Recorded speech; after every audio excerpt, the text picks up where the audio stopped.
د مهمو خبرونو سرټکي.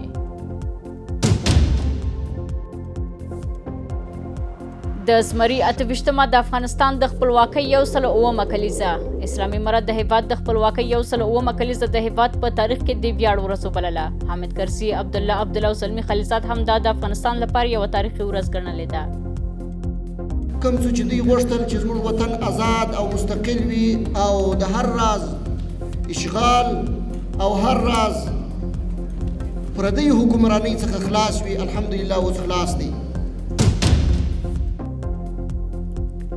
له نړۍ سره د اړیکو پر پراختیا د اسلامي امارت ټینګار او مخالفینو ته یې قوي پیغام. د خپلواکۍ د 108مې کلیزې په مناسبت د دفاع وزارت کې په جوړه شوې غونډه کې د اسلامي امارت چارواکو په یووالي ټینګار وکړ. د نړۍ له هیوادونو سره د اړیکو د پراخولو غوښتنه وکړه. له هغوی وغوښتل چې له امارت سره په تعامل کې مخکښ رول ولوبوي او مخالفینو ته یې د سخت ځپلو ګواښ وکړ. د نړۍ په ټولو هغو ځواکونو چې دې خاورې ته بد نیتونه لري هم غږ کوم چې د افغانستان له تاریخ دې زده کړه وکړي. دا ملت څوک اسیر نشي نیولی. د لاسوهنې او تکابل پر ځای دې د اصولو په چوکاټ کې راسره اړخیز سیاسي او اقتصادي تعامل ته لار هواره کړي. او د خبرو اترو ودرېدل او جګړې لپاره چمتووالی. د امریکې ولسمشر وویل چې له ایران سره هیڅ ډول خبرې اترې نشته او داسې راپورونه خپرېږي چې که اقتصادي فشار ناکام شي نو امریکا چمتو ده چې بیا له اسلامي جمهوریت سره جګړه وکړي. تهران وویل چې د هرمز تنګی زموږ په لاس کې دی. موږ د امریکا لخوا د ایران پر وړاندې د اټومي بمونو کارول رد نه کوو او موږ له امریکا سره جګړې ته چمتو یو.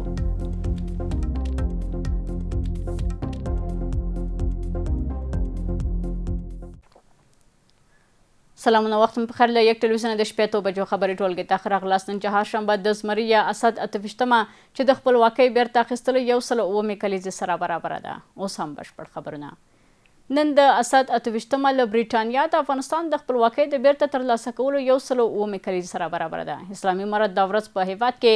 د ویاړ ورځ وبلله او حکومتي چارواکو په دې مناسبت په یوه غونډه کې د افغانستان په بېلابېلو سیاسي، امنیتي او اقتصادي مسایلو بحث وکړ. 28مې اسد هغه ورځ چې نوم یې د برټانیوي امپراتورۍ څخه د افغانستان د خپلواکۍ له بیرته ترلاسه کولو سره تړلی دی. نن افغانستان د خپلې خپلواکۍ 108مه کلیزه لمانځي. هغه کلیزه چې د بهرني سلطې څخه د خلاصون او د افغانستان د ملي حاکمیت د دفاع لپاره د دې هیواد د خلکو د مبارزې یادونه کوي. د همدې ورځې په مناسبت د اسلامي امارت د دفاع وزارت لخوا د حکومت د لوړپوړو چارواکو په ګډون مراسم ترسره شول. په دې مراسمو کې د خپلواکۍ د کلیزې ترڅنګ د هیواد امنیتي وضعیت او د حکومت پر وړاندې د شته ګواښونو په اړه هم خبرې وشوې. ملا عبدالغني برادر په دې مراسمو کې د حکومت مخالفین شرور وبلل او له هغوی وغوښتل چې افغانستان یو ځل بیا د کورنۍ جګړې پر ډګر بدل نه کړي. نوموړي ټینګار وکړ چې د افغانستان خلکو کلونه جګړه او ناامني تجربه کړې او باید هیواد یو ځل بیا د شخړو او جګړو په کړۍ کې داخل نشي. زه له دې ځایه په ورانکارو او شریرو عناصرو هم غږ کوم چې د اسلامي نظام او ملت ترڅنګ ودرېږي. کړېدلي افغانان آرام ته پرېږدي. د نورو په لمسون له بېځایه تخریب څخه لاس واخلي. کورنیو جګړو ته لمن دې نه وهي. پخوا چې څوک په کورنیو جګړو کې ښکېل وو، اوس ملت ته مخ نه لري او تر ابدي د افغانستان د تاریخ تورې کرښې ګرځېدلې دي. د اسلامي امارت د بهرنیو چارو وزیر امیر خان متقي هم د هیواد په بدخشان او یو شمېر نور ولایتونو کې وروستۍ نښتو ته په اشارې سره وویل چې د اسلامي امارت ځواکونو هیڅکله د جګړې ډګر نه دی پرېښی. ښاغلي متقي زیاته کړه چې د حکومت مخالفین په تېرو 5 کلونو کې هم ونه توانېدل چې په افغانستان کې د پښې ټینګولو ځای پیدا کړي. نوموړي ټینګار وکړ چې د هیواد اوسنی وضعیت له تېر وخت سره توپیر لري. تیر ورځ مې د یو مخالف خبرې اورېدې، وایي په بدخشان کې یو څه ټکو ټوک ته طالبان وارخطا دي، که په 5 ولایتو کې ټکو ټوک شروع سو نو د طالبانو به څه حال وي. نو ما ورته ویل جنابه دا هغه طالبان دي، دا هغه مجاهدین دي چې له قاعده تر عسکره پورې میدان نه ده پرېښی. زموږ د نظام د امارت مؤسس مشر ملا صاحب مرحوم 4 واري د جهاد او د الله په لاره کې زخمي شوی ده. هغه وخت ټول افغانستان د تا پاټکونو اخیستی وو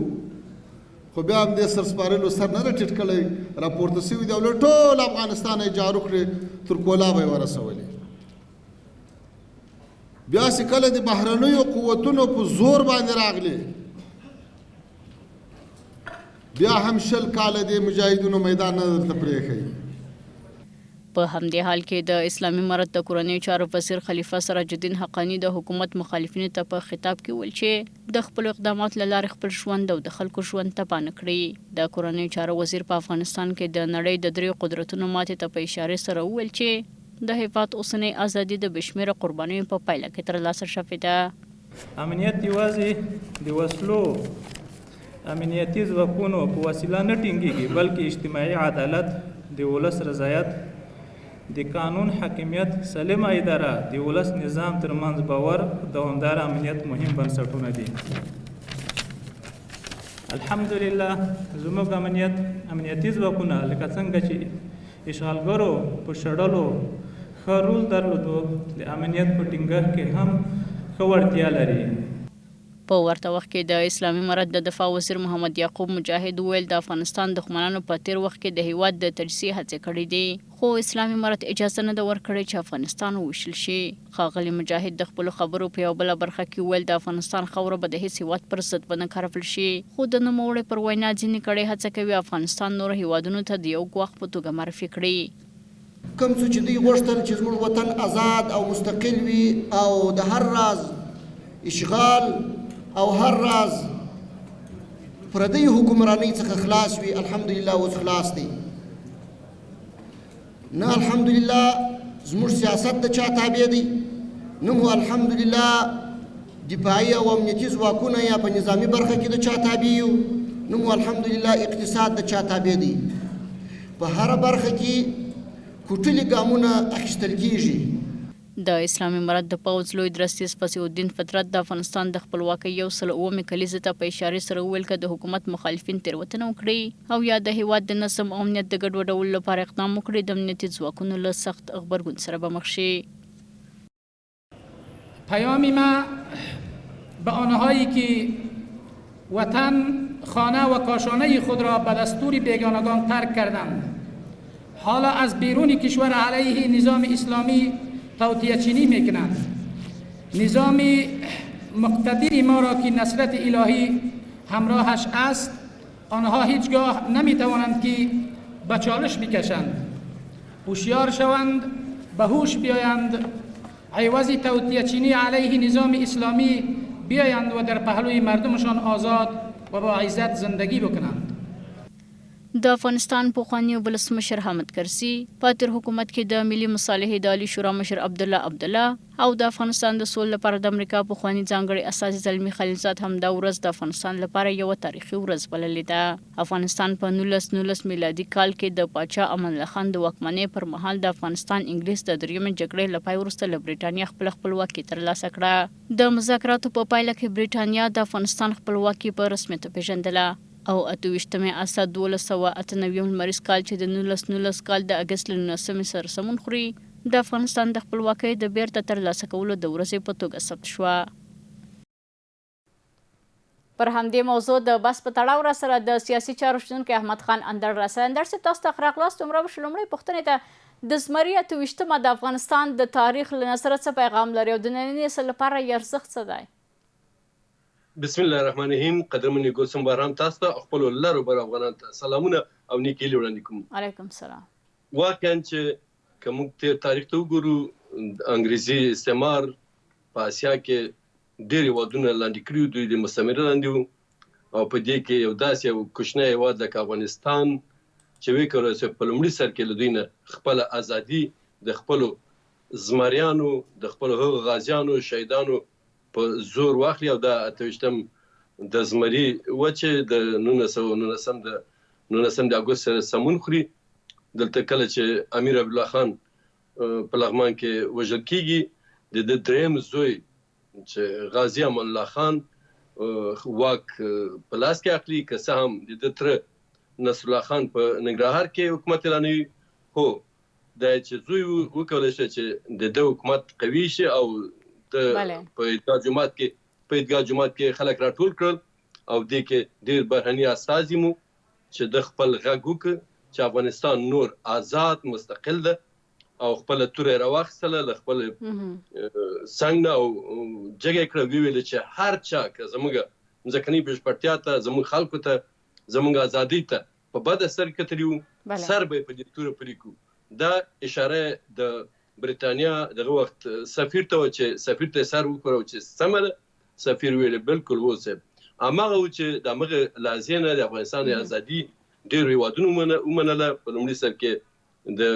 غو وخت روسیې هیواد په رسمیت پیژندل او روسا نور هیوادونو او د زموږ د دغه ازادي د اخیستلو څخه ډېر نور هیوادونو لکه د هند لویه وچه چې زموږ نه زده کړه او د ازادي واخیستله دا ورځ داسې په اسانه لاسته نه ده راغلې زموږ ډېر شهیدان ورکړي ډېر غازیانو مبارزه کړې ده جهاد یې کړی ده انګریزان ډېر له قوي نظامي تسلیحات سره یرغلونه کول او افغانان د تورې په زور د ازادي ورڅخه اخیستې ده موږ د دغو شهیدانو روح ته دعا کوو له خدای ورته د فردوس جنت غواړو همداسې د شوروي اتحاد مقابل کې کوم شهیدان چې موږ ورکړي کوم غازیانو مبارزین چې هغو ته هم دعا کوو همداسې د امریکایانو د ناټو د یرغل په مقابل کې چې موږ کومه ازادي اخیستې او کوم شهیدان جوړ کړي ټولو ته د جنت فردوس د خدای غواړو نو زموږ تاسو پوښتنه دا وه چې زموږ نوي نسل ته څه پیغام لري زموږ د نوي نسل همدا تیر تاریخ ده چې تر زده کوي او هر یرغلګر چې ته راځي د خپلو نیکونو پلرونو په شان کلک درېږي او له خپلو خلکو له ازادي د استقلال د خپل ځمکنۍ بشپړتیا لپاره مبارزه کوي او دغه درس له نیکونو نه موږ اخیستی ده دا اسانه خبره نه ده ډېر خلک داسې فکر کوي چې دا نو څه ازادي وه چې وروسته ډېر یرغل نو هغوی زموږ نیکونو په هغه وخت کې غازي امان الله خان په هغه وخت کې خپله دنده خپل فرض د خپلو خلکو د خپلو هیواد مقابل کې ادا کړی ده وروسته له دې نه موږ باید هغوی نه زده کړو که چیرې لکه د شوروي اتحاد او امریکا او ناټو چې یرغل وکړ دا د همغو زده کړه د تجربه د درس ته چې موږ ته نیکونه کړی اندر څه تاسو د زده کړه او درس برخې ته راشئ د زمري اته ویشتمې له تاریخي تجربې څخه د افغانستان د بهرني سیاست لپاره کوم مهم درسونه اخیستل کېدلی شي که څه هم نړیوال ډېر کوشش کوي چې افغانان وازموي یو یرغلګر وي بل راځي خو د افغانانو په وینه کې د ازادۍ د ایماندارۍ د افغانیت د اسلامیت درس شته او وینې کې چجې کوي هماغه علت ده چې دوی ناکامیږي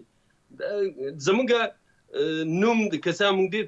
وړوکی هېواد یو او مګر تاسو پوهېږئ چې ټوله نړۍ موږ د ازادي غوښتونکو خلکو په نامه پېژني موږ هېڅکله په چا یرغل نه کوو دا دوی دي چې راځي زموږ په کور باندې یرغل نه کوي بیا ماته خوري او د نړۍ هم اوس پوه شوې چې افغانستان د زبرځواکونو هدیره ده که څه هم موږ خپل هم ډېر خرابېږو زموږ وطن ته ویجاړوي خو دا زموږ ګناه نه ده دا ظالمان دي چې راځي په موږ ظلمونه کوي خو بیا هم د دوی لپاره لویه هدیره جوړه شوې ده د زبرځواکونو ټولو مشرانو په دې نږدې وختو کې هم دا اعلان کړی ده نو زموږ د بهرني سیاست لپاره ډېرې لارې چارې نور هم شته په یوه لاره یې دا ده چې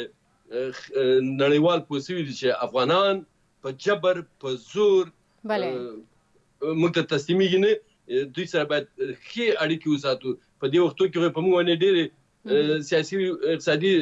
ستونزې راپېښ کړي تحریمونه راوستي خو دا موقتي دي دوی باید پوه شوي چې موږ د دغسې زبرځواکونو غوښتنو ته چې هغه زموږ د کلتور له دین له افغانیت او له اسلامیت سره په ټکر کې هېڅکله نه منو د بهرني سیاست لپاره افغانستان ډېر اوږد تاریخ لري افغانستان په ملګرو ملتونو کې ډېر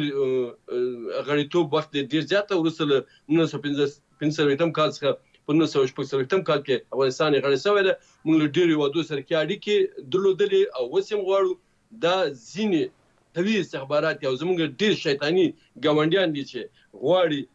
افغانان پرمختګ ونه کړي افغانستان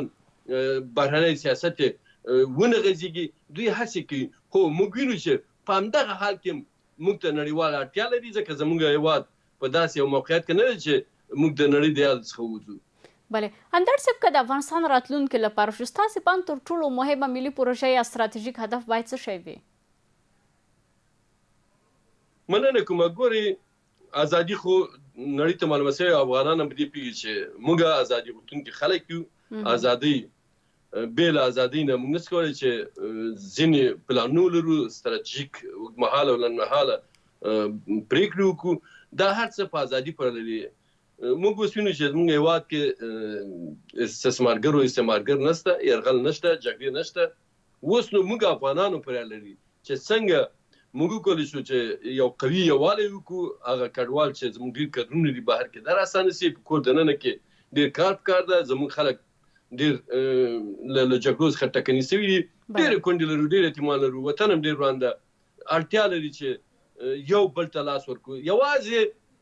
افغانان دې ته نه منتظر کیږي چې حکومت به هر څه دوی ته کوي. نه، حکومت خپل مکلفیتونه لري، ملت خپل مسؤلیتونه لري. موږ باید ټول لاس په کار سو. پرون ما د ښاغلي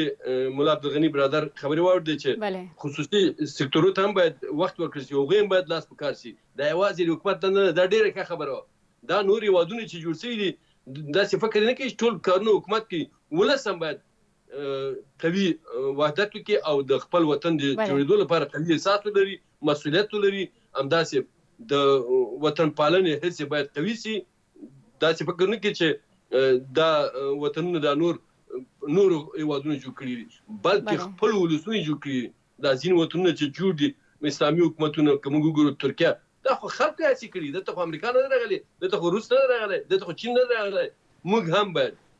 داسې ستراتیژیک اهداف ولرو چې په لومړي سر کې په کور دننه ډېر کار وکړو. تاسو به بیا وګورئ چې زموږ بهرنی سیاست هم زموږ د کورني سیاست اصل ګرځېږي.